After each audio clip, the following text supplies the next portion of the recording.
ഈ വീടുണ്ടല്ലോ, ഇത് ഞങ്ങളുടെ ഓസ്ട്രേലിയയിലെ ആദ്യത്തെ വീടാണ് കേട്ടോ. ഞങ്ങൾക്ക് ഞങ്ങളുടെ എംപ്ലോയർ 3 മാസം താമസിക്കാൻ തന്ന വീടാണ്, ഫ്രീ ഓഫ് റെൻറ്റ്.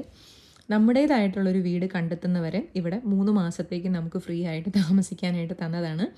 നമ്മൾ ഉള്ള സ്റ്റേറ്റ് ന്യൂ സൗത്ത് വെയിൽസ് ആണ്.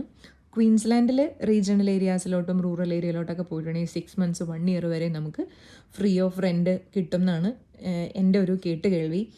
നല്ല വീടായിരുന്നു, യൂസ് ചെയ്യാത്ത വീടായിരുന്നു. അതുകൊണ്ട് തന്നെ മെയിൻ്റനൻസും നല്ല പാടായിരുന്നു പിള്ളേരുള്ളതുകൊണ്ട്.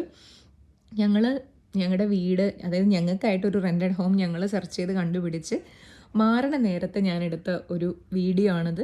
ഇത് 2 ബെഡ്റൂം, അതായത് ഏറ്റവും മിനിമം സൈസുള്ളൊരു വീടാണ്. അപ്പോൾ അത് തന്നെ എന്തുമാത്രം സ്പേഷ്യസ് ആണ് എന്ന് നിങ്ങൾക്കൊന്ന് കാണാൻ വേണ്ടിയിട്ടാണ് ഈ വീഡിയോ ഞാനിപ്പോൾ പോസ്റ്റ് ചെയ്യാമെന്ന് വിചാരിച്ചത്. കുറേ നാൾ മുമ്പുള്ളൊരു കാര്യം കേട്ടോ. എൻ്റെ ഇപ്പോൾ ഇത് ഫ്രഷായിട്ട് ഇപ്പോൾ നമ്മൾ വന്നിട്ടിരിക്കുന്നതല്ല. ഞാൻ 1 വർഷം മുമ്പ് എടുത്തു വെച്ചിരിക്കുന്ന വീഡിയോ ആണ്. പക്ഷേ ഇപ്പോൾ ഞാൻ ഇടാമെന്ന് വിചാരിച്ചു. കാരണം യൂട്യൂബ് ഇത് 3 മിനിറ്റ് ആക്കിയല്ലോ ഷോർട്സ്, അതുകൊണ്ടാട്ടോ ഇടുന്നത്. കാരണം അത് 60 സെക്കൻഡിനേക്കാളും കൂടുതലുള്ള എനിക്ക് വേണ്ടി എടുത്തു വെച്ച വീഡിയോ ആണ്. അത് നിങ്ങളെയും കൂടെ ഒന്ന് കാണിച്ചു തരാമെന്ന് വിചാരിച്ചു. അപ്പോൾ ഇത് 2 ബെഡ്റൂം ഹൗസാണ്. ഏറ്റവും മിനിമം ആയിട്ട് നമുക്ക് ഇങ്ങനെയുള്ളൊരു സൗകര്യത്തിൽ നമുക്കിവിടെ വീട് പണിയാം. പണ്ട് വന്ന മലയാളികൾക്കൊക്കെ ഒത്തിരി ഭാഗ്യം ഉണ്ടായിരുന്നു. കാരണം വിശാലമായ പറമ്പും വലിയ സ്പേഷ്യസ് ആയിട്ടുള്ള വീടൊക്കെ പണിയാനായിട്ട്.